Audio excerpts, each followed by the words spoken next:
warahmatullahi wabarakatuh.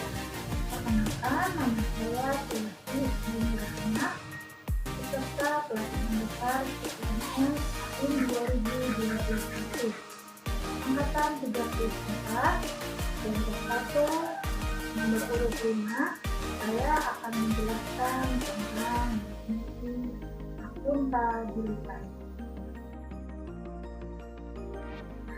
Halo teman-teman, hari ini kita akan membahas tentang akuntabilitas. Nah, seringkali akuntabilitas disamaartikan dengan responsibilitas, padahal akuntabilitas itu berbeda dengan responsibilitas. Kalau akuntabilitas adalah kewajiban pertanggungjawaban yang harus dicapai, sedangkan responsibilitas adalah kewajiban untuk bertanggung jawab.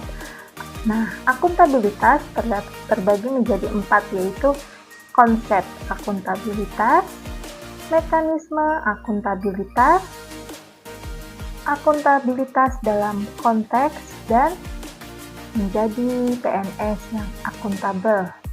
Oke, yang pertama kita akan membahas tentang konsep akuntabilitas, yaitu ada definisi akuntabilitas. Nah, definisi akuntabilitas adalah akuntabilitas merujuk pada kewajiban setiap individu, kelompok, atau institusi untuk memenuhi tanggung jawab yang menjadi amanahnya, yaitu menjamin terwujudnya nilai-nilai publik.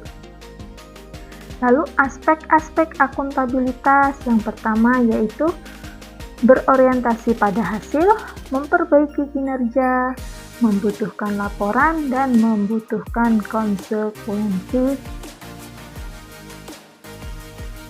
Selanjutnya yaitu pentingnya akuntabilitas. Nah, akuntabilitas ini terdapat 3 fungsi utama. Yang pertama yaitu berperan dalam demokrasi, peran dalam konstitusional, dan peran untuk belajar.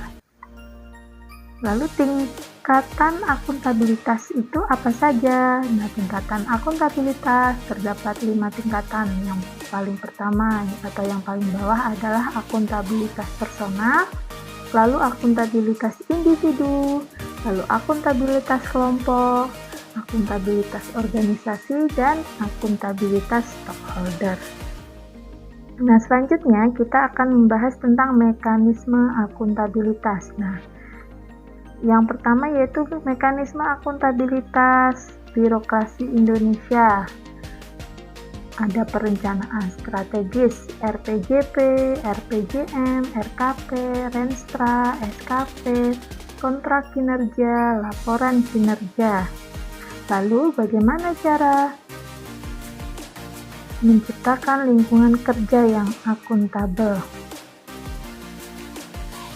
Menciptakan lingkungan kerja yang akuntabel yaitu berpusat pada atau yang terpenting yaitu kepemimpinan, integritas, keadilan, transparansi, tanggung jawab, kepercayaan, keseimbangan, kejelasan, dan konsisten.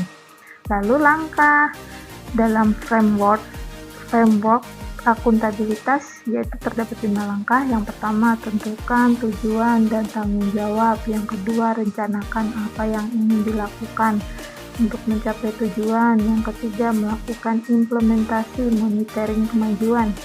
Yang keempat, berikan laporan secara lengkap. Dan yang kelima, berikan evaluasi masukan perbaikan. Nah, untuk akuntabilitas dalam konteks terdapat 5 bagian. Yang pertama, transparansi dan akses informasi. Yang kedua, praktek kecurangan atau fraud dan perilaku korup. Yang ketiga, penggunaan sumber daya milik negara. Yang keempat, penyimpangan dan penggunaan data informasi. Dan yang kelima, konflik kepentingan. Selanjutnya yaitu bagaimana cara menjadi PNS yang akuntabel. Itu PNS yang akuntabel adalah PNS yang mampu mengambil pilihan yang tepat ketika terjadi konflik kepentingan, tidak terlibat dalam politik praktis, melayani warga secara adil, konsisten, dan dalam menjalankan tugas maupun fungsinya. Lalu PNS yang akuntabel itu bagaimana? PNS yang bertindak sesuai dengan persyaratan, kode etik, tidak mengganggu, tidak menindas, lalu kebiasaan kerja yang baik, PNS yang memperlakukan masyarakat dan kolega dengan hormat, lalu membuat keputusan secara adil dan melayani stakeholder. Lalu prinsip-prinsip profesi PNS yaitu tidak mengungkapkan informasi resmi yang diperoleh, lalu tidak menyalahgunakan informasi, dan mematuhi persyaratan. Lalu bagaimana dengan indikator keberhasilan? Dalam indikator keberhasilan yaitu mampu mengutamakan kepentingan umum, memastikan tindakan dan keputusan yang berimbang dan tidak bias, bertindak adil dan mematuhi prinsip-prinsip akuntabel dan transparan, melakukan pekerjaan secara penuh, efektif dan efisien, berperilaku sesuai standar sektor publik, dan mendeklarasikan secara terbuka bila terjadi adanya potensi konflik kepentingan. Nah, itu tadi teman-teman tentang sedikit informasi tentang akuntabilitas. Demikian yang saya sampaikan. Terima kasih.